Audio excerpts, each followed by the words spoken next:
When we think of someone falling in love, we imagine pursuit, texts flying in, plans being made, vulnerability pouring out. We imagine someone rushing toward us, arms open, eager, and unafraid. But for someone with an avoidant attachment style, love doesn't look like a sprint toward connection.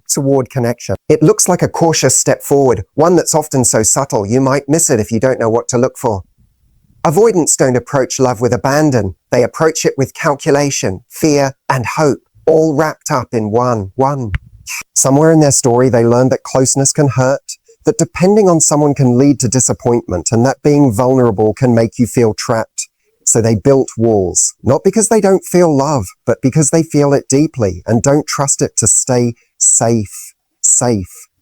So when an avoidant starts inching closer to you, when they initiate contact, make space in their life for you, or share a part of themselves that feels tender, those tiny gestures carry enormous weight. What may look small to you is actually a massive act of courage for them. It's their nervous system going against its default programming. It's them saying, this is scary, but you might be worth it.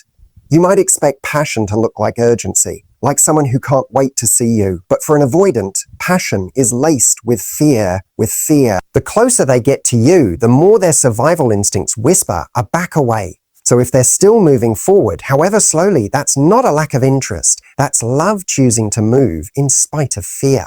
It's important not to measure their love using your own emotional yardstick. You might think if they cared, they'd be texting me constantly, making big plans, telling me how they feel. But the avoidant isn't wired that way. They're not withholding love. They're testing whether it's safe to give it.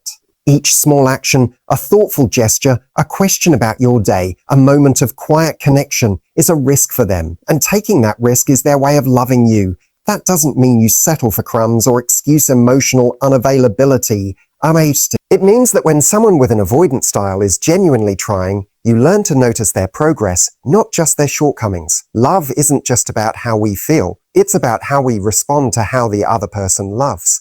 An avoidant doesn't rush toward intimacy. Yeah, that code, intimacy. But if they're inching forward, leaning in when it would be easier to pull away, that's something worth noticing. Because for them, even one small step toward you is a sign that love is growing, not in grand gestures, but in brave, quiet defiance of their fears. We often mistake love for intensity, fast-burning chemistry, non-stop communication, and emotional declarations that sweep us off our feet. But not everyone experiences love through that lens. For avoidantly attached people, love isn't a high-speed roller coaster. It's more like a slow-building foundation.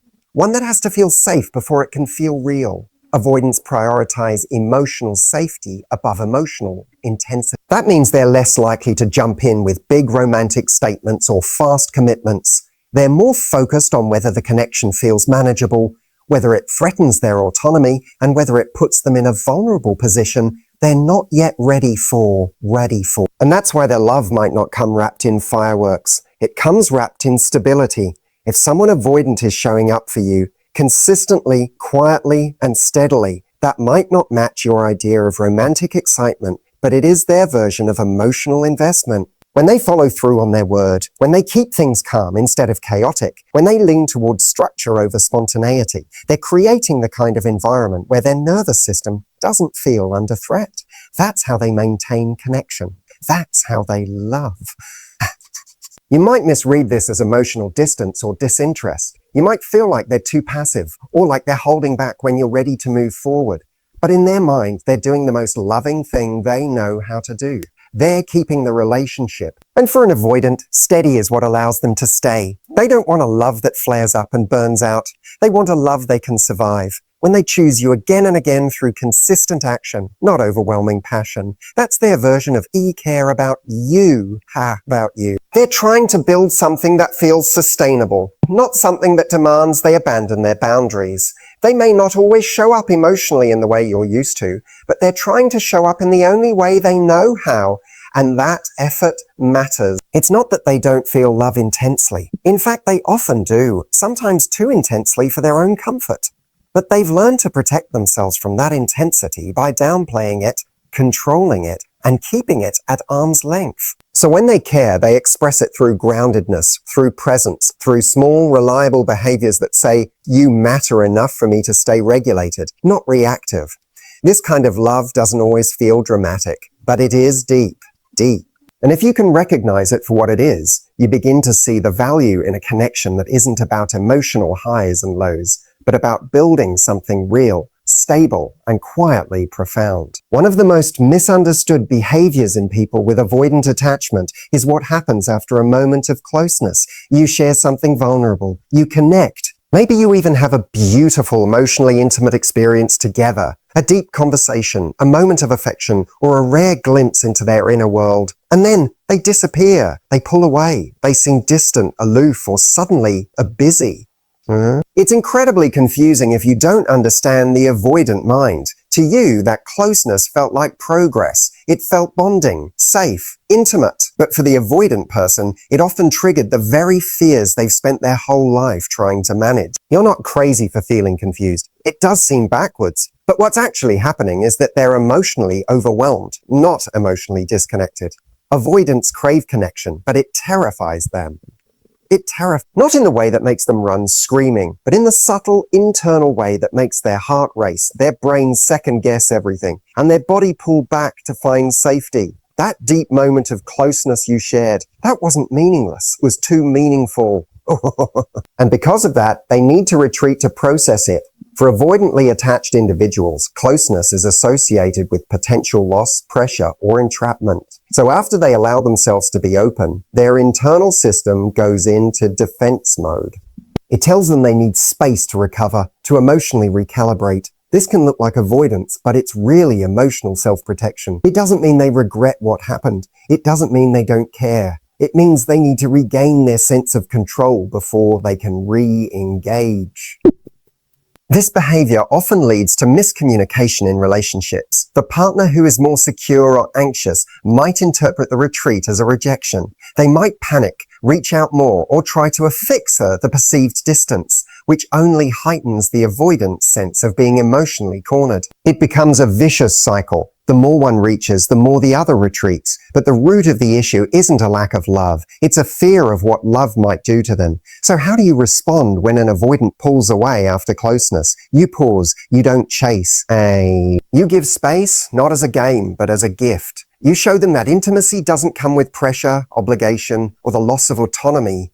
And when they come back, because if they care, they will, you meet them with presence, not punishment. Understanding that their retreat is often a sign that they felt something important shifts the narrative. Instead of seeing their distance as emotional neglect, you start to see it as a sign of emotional vulnerability. They're not running from you. They're trying to survive a feeling they don't yet know how to handle. And that's a key sign they care. They felt it deeply enough to be overwhelmed. When we think about someone saying, "I love you," we often imagine grand romantic moments. Maybe it's spoken in a passionate embrace over dinner or in a heartfelt message that leaves no doubt about how the other person feels. But not everyone says, "I love you" with words. Some people, especially those with avoidant attachment, say it through actions, subtle, practical, and easy to miss if you're not paying attention. For someone with an avoidant style, vulnerability doesn't come easily. Verbal declarations of love feel risky, too exposed, too open to rejection or judgment.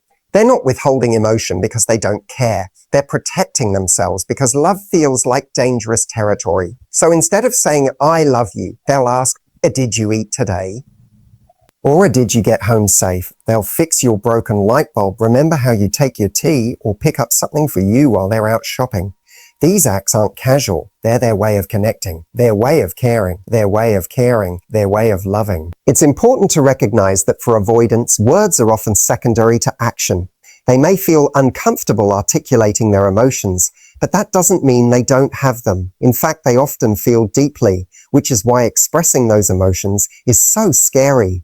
Words feel permanent, vulnerable, exposing, so they choose action instead because it's safer. It gives them a sense of control over how they love while still showing up in ways that matter. This is why if you're dating or in a relationship with someone avoidant, you need to learn to listen with your eyes, not just your ears. Notice how they care for you. Notice the patterns, the thoughtful gestures, the way they look after your needs without making a big deal out of it. To them, that is the big deal. It's easy to feel like they're not expressing love if you're waiting on words they struggle to say. And of course, everyone deserves to feel emotionally spoken to in the way that resonates with them.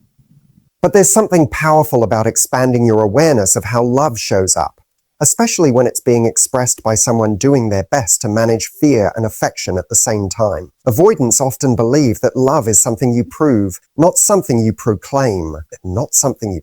So they focus on being reliable in their own way. They show up in moments that count. They remember details. They try to take care of things before you even ask, not to impress you, but because in their quiet way, they're thinking of you. And that matters, because while it may not sound like I'm in love with you, when they say, let me know when you get home, or will you get home, or I made this because I thought you'd like it, what they're really saying is, you matter to me. And for them, that's love, just said in a different language. Avoidant individuals are incredibly sensitive to emotional intensity. That might sound counterintuitive, especially when they seem so calm, distant, or composed on the outside. But what many people miss is that this calm exterior is often a carefully constructed defense, one built to regulate the intense emotions they're constantly managing underneath.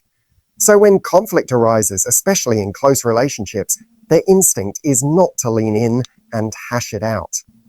Their instinct is to pull away. This doesn't mean they don't care. It doesn't mean they're emotionally immature or trying to punish you with silence. It means that in moments of tension, their nervous system is going into high alert. They're not thinking, let me abandon this person. They're thinking, I need to shut down to survive this. Conflict feels threatening, not because of the issue at hand, but because of what closeness during conflict could mean. Exposure, loss of control, emotional chaos. So when an avoidant person comes back after pulling away, that's a sign, a powerful one. It tells you they're not just reacting anymore, they're re-engaging. And re-engaging for them isn't easy. It means they've had to calm the internal storm, confront their own discomfort, and choose the relationship over the safety of emotional distance. That choice is not small. That choice is love. One of the most painful mistakes people make in relationships with avoidant partners is interpreting space as a break in connection. But often, that space is the very thing the avoidant needs to emotionally reset. They're not using it to run away from you. They're using it to protect themselves from overwhelm so they can eventually come back to you with a clearer, calmer mind. If you can learn to understand that, you stop seeing their retreat as a rejection and start seeing their return as a reconciliation. Of course, this doesn't mean we excuse harmful patterns or accept emotional withdrawal without accountability. It means we begin to recognize when someone is doing the inner work, however imperfectly, to show up again after they've emotionally shut down. That's how avoidants grow. Not by never pulling away, but by coming back sooner, more open, more grounded. If you've ever had an avoidant partner reach back out after a period of emotional distance, maybe with a text, a gesture, or even just sitting close to you again, you've witnessed something meaningful. That's not just them moving on from the issue. That's them fighting against their instinct to isolate. That's them saying, I'm still here. I want to reconnect. In relationships, we all have different thresholds for emotional discomfort. Avoidants simply need more room to process. But the true measure of love isn't in how fast someone returns. It's in whether they do. If they come back, especially after conflict, they're trying. They're growing. They're saying in the only way they know how, I care enough to come home, even when it's hard. It's easy to feel frustrated when someone avoids deep emotional conversations, especially if you're someone who values connection through verbal expression, through open dialogue, shared feelings, and vulnerable truths. Yeah. You might think, if they loved me, wouldn't they want to talk about their feelings? Wouldn't they want to work through things together? But when it comes to people with avoidant attachment styles, silence isn't always a sign of apathy. Sometimes it's a sign of fear. A sign that they care, just not in a way they've learned to articulate yet. Avoidants often grew up in environments where vulnerability wasn't safe, welcomed, or modeled. Somewhere along the way, they learned that expressing emotions led to discomfort, criticism, rejection, or even abandonment. So they built a coping mechanism, emotional self-containment. That means when things feel emotionally intense, their instinct is not to open up. It's to shut down, to retreat, to think, if I can just keep things stable and stay in control, everything will be okay.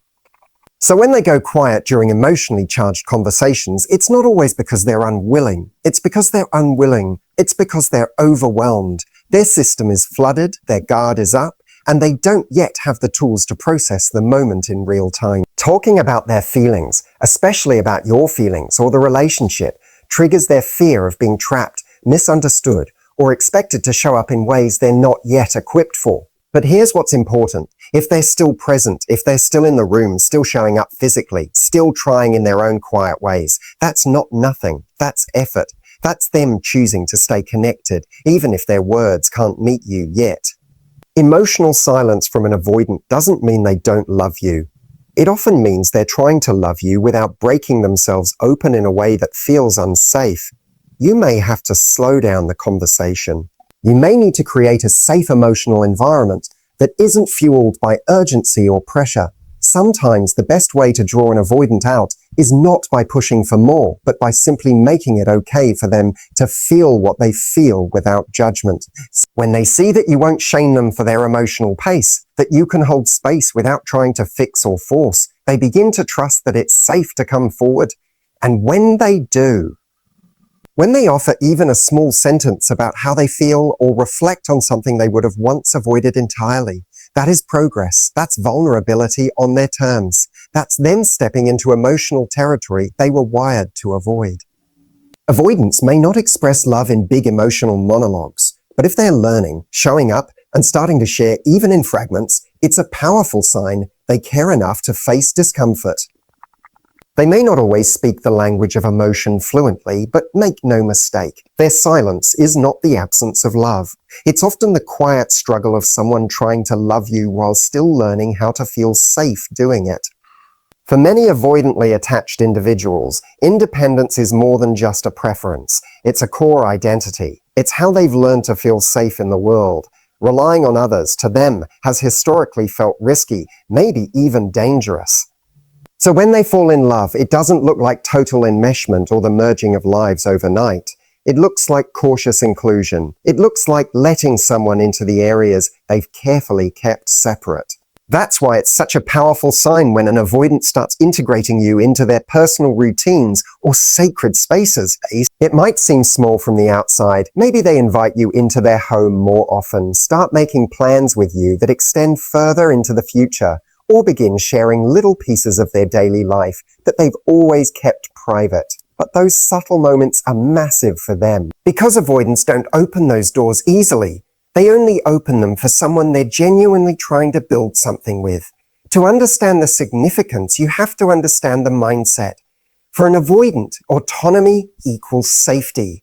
They need room to breathe, to think, to process life on their own terms. That space has often been their emotional survival zone, so inviting someone into it, whether that's a physical space like their apartment or an emotional space like their long-term vision, is not something they do casually. Something they do casually. It means they're softening. They're making space for you in a life that's been built to keep people at arm's length. You might not get a grand gesture or public declaration. What you'll get instead is a slow, intentional weaving of your presence into their world. Maybe they ask your opinion on something they'd normally handle alone. Maybe they introduce you to a close friend or a family member, people they rarely bring around. Maybe they start to include you in decisions about time, plans, or priorities.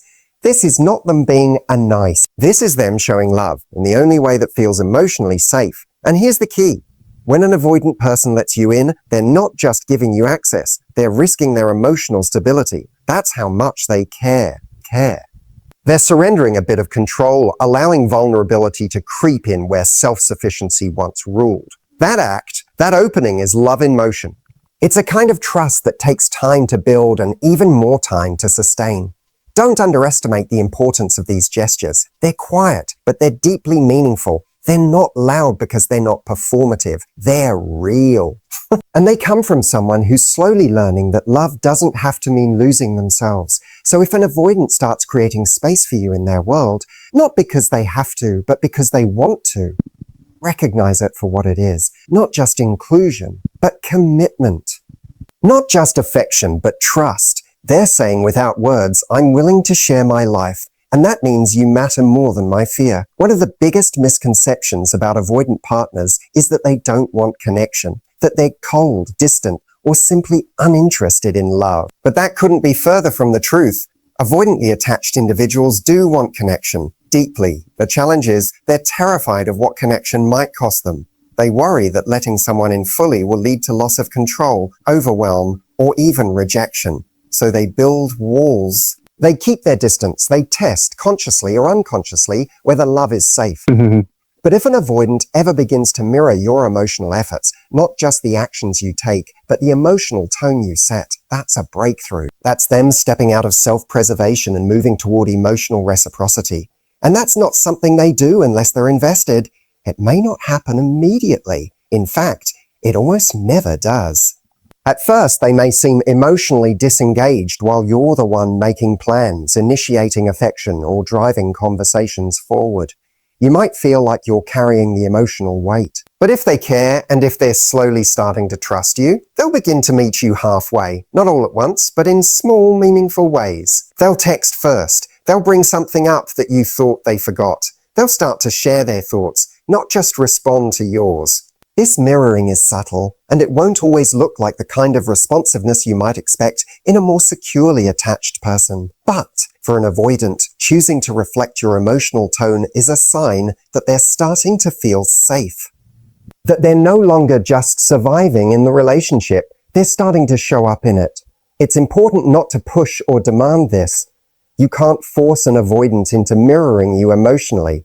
What you can do is stay consistent in your own emotional authenticity. When you communicate your needs calmly and clearly without over-explaining or pressuring, you teach them that emotional presence doesn't always lead to conflict. When you create a space where it's okay for emotions to exist without being overwhelming, they start to engage with those emotions rather than run from them. This is where real progress happens. Because when an avoidant begins to reciprocate emotionally, they're challenging their own inner narrative, the one that says closeness isn't safe, or that love leads to suffocation. And every time they lean into vulnerability, even a little, they're building a new relationship, not just with you, but with intimacy itself. So if you notice an avoidant starting to mirror your emotional energy, reaching out without prompting, responding with warmth instead of defensiveness, or opening up because they want to, it's not random. It's not random. It's intentional. It's emotional growth. And most importantly, it's a sign that they're not just existing in the relationship anymore. They're participating. They're connecting.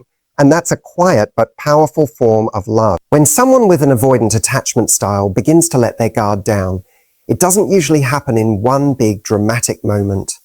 It happens slowly in layers, like peeling back armor that's been welded on over years of emotional self-protection. Avoidants don't trust easily, not because others aren't trustworthy, but because their wiring tells them that closeness can quickly become suffocating or unsafe. So if you ever find yourself in a moment where they express vulnerability, however small, understand that you're witnessing something incredibly meaningful. Avoidants are used as self-containment. They pride themselves on handling things alone. When they're hurting, they retreat. When they're confused or scared, they withdraw into themselves. It's not because they don't want support. It's because they've convinced themselves they don't need it. Admitting pain, confusion, or emotional need would expose them to the very thing they fear most, emotional dependence that could lead to loss or rejection. So when they start opening up, it's not just about the words they're saying, it's about what they're risking by saying them. That moment of sharing, of letting you see what's beneath the surface, is a massive step forward in the relationship. It may come in the form of a quiet confession, "I've been feeling overwhelmed lately," or a story about their past that they've never told anyone. Or even just an admission that they missed you, something that for them feels vulnerable and raw. If you respond with curiosity, empathy, and calm presence, you do something incredibly powerful. You prove to them that vulnerability doesn't have to equal danger. That being seen doesn't lead to judgment or loss of control. That love, real love, can hold space for their messy, imperfect human moments. What's tricky is that after an avoidant opens up, they might quickly retreat again. This is completely normal.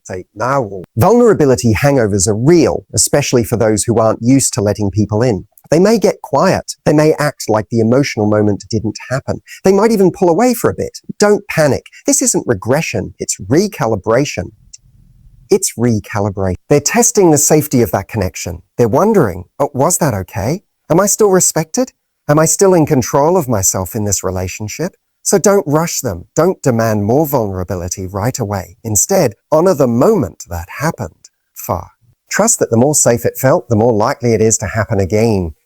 Next time, maybe a little deeper, because for avoidance, every act of vulnerability is an act of love, not the performative kind. The real gutsy, earned kind. If someone who normally keeps their emotions guarded starts to show you what's really going on beneath the surface, don't miss the significance. That's not just openness, that's intimacy. That's them saying, in the only way they know how, you've made it safe enough for me to be real with you. And that is love in its most honest form. For someone with avoidant attachment, emotional honesty isn't always straightforward. It's not that they're deliberately hiding their feelings or trying to be secretive. It's that opening up feels like exposing a vulnerable part of themselves they've learned to guard fiercely. They've often been conditioned to believe that showing too much emotion could lead to rejection, disappointment, or losing their sense of independence. So, instead of sharing their true feelings openly, they might use distance, sarcasm, or even silence as a way to manage those overwhelming emotions. However, when an avoidant person chooses to share their honest feelings with you, it's a monumental sign of trust. It means they've allowed themselves to be vulnerable in a way that is deeply uncomfortable for them. It shows they care enough about you and the relationship to risk the uncertainty and potential hurt that emotional honesty brings. This act alone deserves recognition and appreciation because it's not easy for them to drop their protective barriers. When they do open up, their honesty might come in small doses or indirect ways. They may struggle to find the right words, or they might reveal their feelings through actions more than speech. For example, instead of saying, "I'm anxious about us," they might become more withdrawn or irritable. Or instead of saying, "I love you," they might show it through thoughtful gestures or by simply spending time with you. This can feel confusing if you're used to direct communication, but it's important to understand that for avoidance, this kind of honesty is their way of navigating emotional intimacy. One of the most crucial things you can do when an avoidant is being honest about their feelings is to respond with patience and validation. Avoidants fear judgment and rejection, so if they sense criticism or impatience, they are likely to shut down again. By showing that you appreciate their effort to be open, even if it's imperfect or incomplete, you create a safe space where deeper emotional honesty can grow. You send the message that their feelings matter and that you're willing to walk alongside them through the discomfort. It's also important to realize that avoidants often need time to process their emotions before they can fully express them. They might not be ready to have a big emotional conversation right away, and that's okay. Pushing for immediate clarity or expecting them to fully unpack their feelings on your timeline can backfire, causing them to retreat further. Instead, giving them the space and time they need, while remaining emotionally available, helps build trust and encourages more open communication in the long run. Ultimately, when an avoidant acts with emotional honesty, it means they're growing. They're learning to face their fears around intimacy and connection. It means they're willing to risk discomfort for the sake of the relationship. And that willingness to be real, even if it's awkward or partial, is a powerful expression of love. It's the way of saying, "I'm here. I want to try." Recognizing and honoring this truth can transform your connection into something deeper, more authentic, and more resilient. When an avoidant person makes the effort to invest time and attention in you, it's one of the clearest signs they care deeply, even if their way of showing it doesn't look like traditional expressions of love. Avoidants often struggle with vulnerability and closeness, so investing time with someone is not a casual decision for them. It's a conscious choice that carries weight because it means prioritizing connection over their usual comfort zone of emotional distance. You have to remember that avoidants value their independence fiercely. They're used to handling things on their own, managing their feelings privately, and creating boundaries that protect their emotional space. When they choose to spend significant time with you, it means they're willingly lowering some of those boundaries. They're stepping into unfamiliar territory where emotional availability is required and where their usual strategies of avoidance aren't as effective or satisfying. This investment might not always look like grand romantic gestures. It may not be loud or overt. Instead, it often manifests as consistency, showing up, listening, engaging in meaningful but low-pressure ways, or simply being present. For an avoidant, consistently choosing you over solitude or distraction is a huge deal. It means they want to build a connection and that they feel enough trust and safety with you to do so. Attention from an avoidant can also come through small, thoughtful actions rather than declarations. Maybe they remember a detail you mentioned in passing and bring it up later. Maybe they adjust their schedule to accommodate you or check in with a text when you least expect it. These actions, though subtle, are their way of communicating love, because words can sometimes feel risky or inadequate to them. It's important to understand that for avoidance, investing time and attention is a process that can involve internal conflict. Part of them might want to be close, but another part might fear losing themselves in the relationship. So even when they try to engage, they might pull back occasionally to protect themselves. This push-pull dynamic is common, but if they consistently return to invest in you, it's a sign of genuine care. If you're in a relationship with someone who has avoidant tendencies, learning to recognize and appreciate these quieter signs of investment is key. Don't overlook the small moments of presence as insignificant just because they don't look like the traditional markers of love. Often the most profound expressions come in the form of time spent together, effort made, and attention given without demand or drama. When an avoidant acts like this, making the effort to invest time and attention, it means they're trying to bridge the gap between their need for independence and their desire for connection. They're showing you, in the way that feels safest to them, that you matter. And that's a powerful declaration of love, even if it's not shouted from the rooftops. Recognize it, honor it, and understand that in their way, they're choosing you over and over again. When an avoidant partner begins to show consistent effort toward growth, it's one of the most hopeful and powerful signs that they truly love you. Avoidants often struggle with deep-rooted fears of intimacy, stemming from early experiences that taught them to protect themselves by keeping others at arm's length. So when they commit to changing those patterns, when they start to recognize how their behavior affects the relationship and take steps to improve, it means they're willing to face discomfort for the sake of love. Growth isn't easy for anyone, but for avoidance, it can feel especially challenging. Their natural instinct is to retreat when emotions run high or when they feel vulnerable. Changing that instinct requires conscious awareness, vulnerability, and often a lot of courage. It's a process that doesn't happen overnight, Dave. It's filled with setbacks and progress, with moments of clarity and moments of confusion. But the key is consistency. Even small efforts, sustained over time, build trust and intimacy. When an avoidant shows they want to grow, it might look like them opening up more than usual. They might start sharing thoughts and feelings that they previously bottled up. Maybe they begin to listen more actively, making space for your emotions without shutting down or withdrawing. They might even seek help, whether through therapy, reading books about relationships, or simply talking about what scares them. These actions demonstrate a desire to break old habits and create healthier ways of relating. Importantly, growth also means learning to manage the fear that intimacy triggers. Avoidants don't always get it right. They may still pull back or close off from time to time. But if they keep coming back, keep trying, and keep showing that they want to be better for you and for the relationship, it's a clear expression of love. They're saying, I want to be someone who can be close to you, not just physically, but emotionally and mentally as well. This willingness to grow also reveals respect. They respect you enough to recognize that their old patterns might hurt you, and they're willing to do the hard work to change. They respect the relationship enough to understand that love requires presence and vulnerability. And they respect themselves enough to believe they can evolve into a more connected partner. For you, this means practicing patience and encouragement. Growth can be slow and sometimes messy. Avoidance might stumble, retreat, or get defensive at times. But celebrating the effort, rather than expecting perfection, fosters a safe environment where they can continue to evolve. Your support sends a message that they don't have to be perfect to be loved. They just have to be willing. When an avoidant acts like this, choosing growth over comfort, openness over defense, it means they are loving you in a deeply real and transformative way. They're investing in the relationship, not just with words, but with meaningful action. And that's a powerful foundation for a lasting, authentic connection. So when you're with someone who has an avoidant attachment style, it's easy to misunderstand their behavior or feel unsure about what their love really looks like.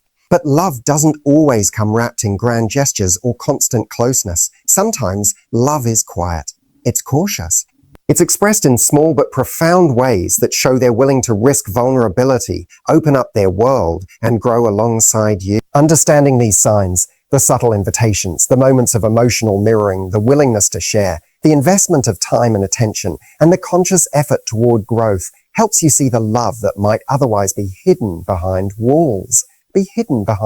It helps you appreciate that for someone who's learned to protect themselves through distance, choosing closeness is the greatest act of love they can offer. Remember, love is not about changing someone or rushing their process. It's about recognizing their efforts, honoring their pace, and creating a safe space where both of you can thrive emotionally. When an avoidant acts in these ways, it means they see you as someone worth taking emotional risks for. And that is not only love, it's a deep, meaningful commitment. So lean into that truth, be patient, be compassionate, and know that when an avoidant acts like this, they're showing you a love that's real, resilient, and uniquely theirs. And that is something truly worth holding on to.